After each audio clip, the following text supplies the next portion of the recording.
Generally, I don't believe in government intervention, I guess is the general observation, but there are times when we need government intervention and government decisions. If I can use the example earlier of the banks, a few years ago we were going to try to combine some of our Canadian banks. We said we're too small and we're this or that. Well, in fairness to the federal government, they turned us down, and I was on a bank board that was one of the potential mergers.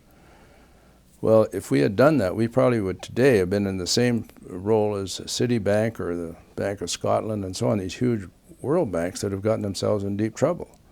In Canada, we've got, quite frankly, today, I think 4 out of the 5 Canadian banks are in the top 10 capitalized in North America,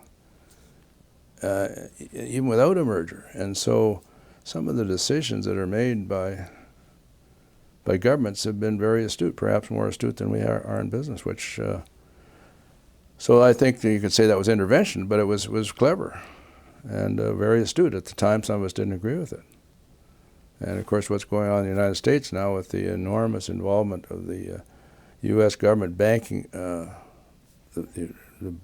involvement with the banks, where they basically bailed out the banks, and they're now effectively, the big banks are effectively controlled by the government. Now, I don't agree with that, but I don't know any other way to get out of it.